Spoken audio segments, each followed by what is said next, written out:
মই আজি আপোনালোকৰ ওচৰত এটা সত্য ঘটনা দাঙি ধৰিব ওলাইছোঁ, যিটো ঘটনাৰ আঁৰত আপোনালোকে দেখা পাব যে পিতৃ মাতৃয়ে সন্তানৰ কাৰণে কিমান কষ্ট কৰে আৰু শেষত কি ফল পায়। আশা কৰোঁ ভিডিঅ'টো শেষলৈকে চাব, আৰু যদি আপোনালোকে ভিডিঅ'টো চাই সঁচাকৈ ভাল পায় তেন্তে আমাৰ চেনেলটো লাইক, ছাবস্ক্ৰাইব আৰু শ্বেয়াৰ কৰিব নাপাহৰিব। এহাল দৰিদ্ৰ দম্পতী আছিলে।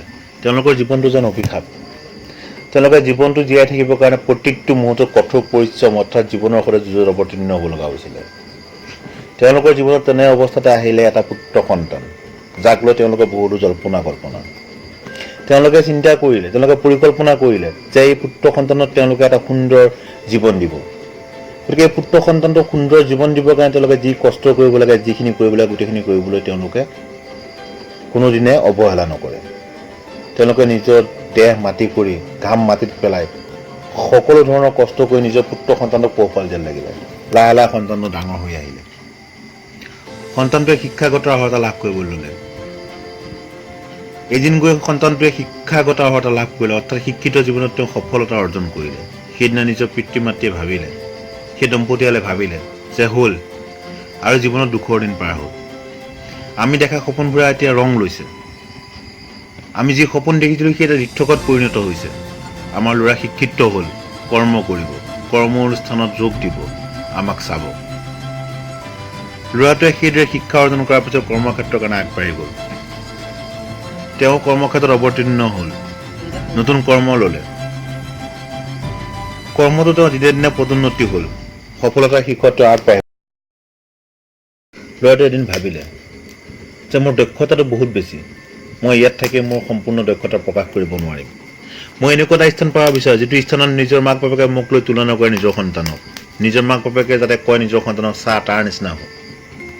সি সেই মনোভাৱেৰে, সেই চিন্তাৰ চৰ্চা কৰি সন্ধিয়া ঘৰলৈ ঘূৰি আহি তেওঁ নিজৰ পিতৃ মাতৃক ক'লে যে দেউতা, মা, মই উন্নতি এনেকুৱা জখলাত বগাব বিচাৰোঁ যিটো জখলাত মানুহে মোক লৈ নিজৰ সন্তানক উদাহৰণ দিয়ে। নিজৰ পিতৃ মাতৃয়ে ক'লে যে আমি তোৰ কাৰণে এতিয়া আৰু কি কৰিম, আমাৰ দেহ ইমান সবল নহয় যে আমি আকৌ তোৰ কাৰণে কিবা কৰিব পাৰিম। তেতিয়া ল'ৰাটোৱে ক'লে দেউতা, তোমালোকে একো কৰিব নালাগে, তোমালোকৰ কৰণীয়খিনি কৰিলা, এতিয়া মোৰ দায়িত্ব। মই বাহিৰলৈ যাব বিচাৰোঁ, মই মোৰ পৰিচয় দিব বিচাৰোঁ। আমাৰ ইয়াত কোনো এনেকুৱা সুবিধা নাই যি সুবিধাৰ দ্বাৰা মই নিজক নিজে পৰিচয় দিব পাৰিম। বাহিৰলৈ গ'লে বাহিৰত যিমান যাৰ দক্ষতা তাৰ অনুযায়ী তাৰ কাৰণে কৰ্মও আছে। মই জীৱনত মোৰ নিজৰ জীৱনটো মই সফল কৰি তুলিব বিচাৰোঁ। বাপেকে হুমুনিয়াহ মাৰি ক'লে যে তোৰ চিন্তাধাৰা, তোৰ সফলতাৰ মাজত আমি আঁৰ শুব নোৱাৰোঁ, আমি ভেটা দিব নোৱাৰোঁ, তই যি ভাল দেখো তাকেই কৰ। পুতেকে লাহেকৈ এদিন বিদেশলৈ উৰা মাৰিলে। তেওঁ বিদেশত গৈ নিজৰ কৰ্মস্থান বিচাৰি ল'লে। তেওঁ এটা সুন্দৰ কৰ্ম পালে। সেই কৰ্মস্থানত তেওঁ কৰ্মৰত হ'ল আৰু দিনে দিনে তাতো পদোন্নতি হ'বলৈ ধৰিলে। লাহে লাহে লাহে লাহে ল'ৰাটোৱে অকলশৰে অনুভৱ কৰিবলৈ ল'লে। যদিও সদায় সন্ধিয়া মাক বাপেকৰ সৈতে দূৰভাষৰ যদি যোগাযোগ হৈ আছিল, তথাপিও ল'ৰাটোৱে লাহে লাহে লাহে লাহে অকলশৰে অনুভৱ কৰিবলৈ ল'লে। এদিন হঠাতে সন্ধিয়া বাপেকক আকৌ সুধিলে, দেউতা, মই বৰ অকলশৰীয়া হৈ পৰিছোঁ, মই কি কৰোঁ? দেউতাকে ক'লে তোৰ যথেষ্ট বয়স হৈছে, তই এতিয়া যুগ্ম জীৱন আৰম্ভ কৰিব হ'ল, এইটো বয়সত মানুহে অকলশৰীয়া অনুভৱ কৰেই। তেতিয়া পুতেকে ক'লে দেউতা, তেনে মোলৈ ছোৱালী চোৱা, মই বিয়া পাতোঁ। মই অহা সপ্তাহত ঘৰলৈ গৈ আছোঁ। বাপেক আৰু মাকৰ মনত নথৈ আনন্দিত।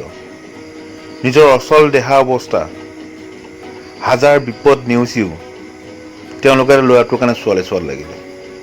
ল'ৰাটো আহি ঘৰ পালেহি। এসপ্তাহৰ ভিতৰত মাক আৰু দেউতাকে ছোৱালী চাই ল'ৰাটোক বিবাহ পাশত আবদ্ধ কৰি দিলে। বিবাহৰ ঠিক কেইদিনমানৰ পিছতে ল'ৰাটোৱে আকৌ নিজৰ পত্নীক লৈ বিদেশলৈ উৰা মাৰিলে। বিদেশত গৈ তেওঁ আকৌ নিজৰ কৰ্মত নিযুক্ত হ'ল। লাহে লাহে লাহে দিন বাগৰি গ'ল। মাক বাপেকৰ প্ৰতি তেওঁ কোনো খা খবৰ নোহোৱা হ'ল। বাপেকে বা মাকে ফোন কৰিলে তেওঁ কয় যে দেউতা, মই কৰ্মত আছোঁ, মোক তুমি আমনি নকৰিবা, মই পিছত তোমাক আকৌ যোগাযোগ কৰিম। লাহে লাহে লাহে যিমান দিন বাগৰি গ'ল তিমানেই লাহে লাহে বাপেক মাকৰ পৰা সি আঁতৰি গৈ থাকিলে।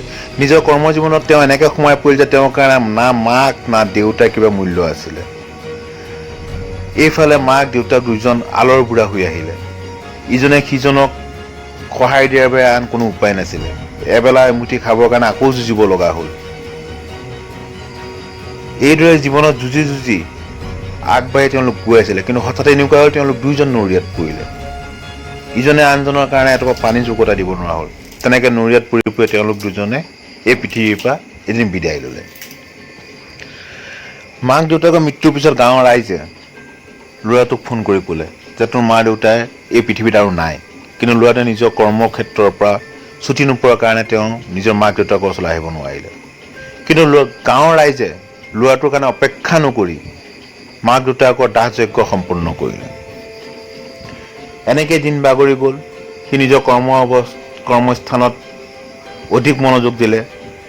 এজন ভাল সুনাম সুখ্যাতি ব্যক্তি হৈ উঠিলে, যাৰ তাত ধন যশ সকলো আহি পেলাই তেওঁ ভৰি চুলে। তেওঁৰ জীৱনতো দুটা সন্তানৰ আগমন হ'ল, এজন ল'ৰা আৰু এজনী ছোৱালী। দিন বাগৰি গ'ল, তেওঁ বয়স হৈ গ'ল, তেওঁ ল'ৰা ছোৱালীও ডাঙৰ হ'ল। লাহে লাহে তেওঁ ল'ৰা ছোৱালী দুয়োটাই তেওঁৰ কথা নুশুনা হ'ল, ভুল পথে বিচলিত হ'ব ধৰিলে। তেওঁৰ জীৱনত অশান্তি আৰম্ভ হ'ল। তেওঁ ভাবিলে নাই, নহ'ব, মই মোৰ নিজৰ জেগালৈ ঘূৰি যাব লাগিব। ইয়াত থাকি মোৰ ল'ৰা ছোৱালীটোক মই কেতিয়াও নষ্ট হ'বলৈ দিব নোৱাৰোঁ। সেইদৰে ভাবি তেওঁ পত্নী আৰু দুটা সন্তানৰ সৈতে নিজৰ সেই উপজা জেগাকণলৈ আহিলে। আহি দেখে যে সেই মাক বাপেকে বনাই থোৱা ঘৰটো এতিয়া জৰাজীৰ্ণ অৱস্থা, মাত্ৰ তাৰ অৱশেষে আছে। চোতালত ভৰি দিয়ে তাৰ বাপেক আৰু মাকৰ মনত পৰিলে, কেনেকৈ সৰুকালে তাক বাপেক আৰু মাকে খেলাইছিলে, উমলাইছিলে। তেনেকৈ তেওঁ থাকিবলৈ ল'লে। সেই জন্মস্থানত তেওঁ ঘৰ মেৰামতি কৰি ল'লে। তেওঁ নিজৰ পত্নী আৰু ল'ৰা ছোৱালী দুটাৰ সৈতে তাতে আকৌ সহবাস কৰিলে। দিন বাগৰি গ'ল। কেইদিনমান যোৱাৰ পিছত তেওঁৰ পত্নী অজান ৰোগত আক্ৰান্ত হ'ল, আৰু অজান ৰোগত আক্ৰান্ত হোৱাৰ ফলত তেওঁৰ পত্নীয়ে এই পৃথিৱী ত্যাগ কৰি গুচি গ'ল। তাই কেইদিনমানৰ পিছতে তেওঁৰ সন্তান দুয়োটাই তেওঁলোকৰ সপোন পূৰ্ণ কৰিবৰ কাৰণে আকৌ বিদেশলৈ উৰা মাৰিলে। সি অকলশৰীয়া হৈ পৰিলে। সি তেতিয়া ভাবিলে যে মই জীৱনত কি ঘটিলোঁ, জীৱনত কি পালোঁ। টকাৰ পিছত, সফলতাৰ পিছত সদায় দৌৰিলোঁ, নিজৰ সপোন পূৰা কৰিবৰ কাৰণে সদায় দৌৰিলোঁ, পালোঁ কি? আজি সপোন পূৰা হ'ল, সফল হ'লোঁ, টকা ঘটিলোঁ, কিন্তু মোৰ কাষত আছে কোন? মই কাক লৈ সুখী আজি? মই সঁচাকৈ সুখী নে দুখী? মোৰ দেউতাই মোক কি দিয়া নাছিলে, মোৰ মায়ে মোক কি দিয়া নাছিলে? মোৰ দেউতাই মায়ে মোৰ কাৰণে দিন ৰাতি একাকাৰ কৰিছিলে, মোৰ প্ৰত্যেকটো বস্তু দিবৰ কাৰণে মোক চেষ্টা কৰিছিলে, আৰু মোক ভুল পথে বিচলিত হ'ব দিয়া নাছিলে। কিন্তু মই মোৰ দেউতাক মই কি দিলোঁ?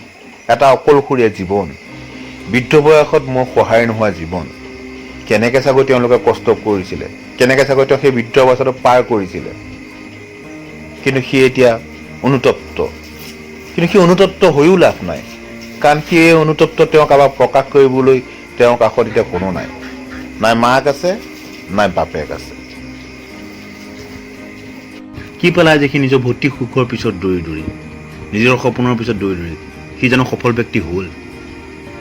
সি কেনেকৈ সফল হ'ল? আজি তাৰ সফলতা প্ৰকাশ কৰিবলৈ তাৰ কাষত নাই মাতৃ আছে, নাই পিতৃ আছে, তাইও নাই, তাৰ ধৰ্মপত্নী আছে, নাই ল'ৰা ছোৱালী আছে। তাৰ নিচিনা জানো এই ধৰণৰ কোনোবা অকলশৰীয়া আছে? বন্ধুবৰ্গ, সফলতাৰ পিছত দৌৰা, সপোন পূৰা কৰা, কিন্তু সপোনৰ কাৰণে আপোনজনক কেতিয়াও নেৰিবা। সপোনৰ কাৰণে সেই আপোনজনৰ ত্যাগ তুমি কেতিয়াও নাপাহৰিবা। যদি তোমাৰ কাষত কোনো আপোনেই নাই, তেনে সেই সপোনৰ মূল্যও নাই। বন্ধুবৰ্গ, এই কথাকে সদায় মনত ৰাখিবা, আৰু এই আশাৰে আজিলৈ তোমালোকৰ পৰা বিদায় মাগিছোঁ।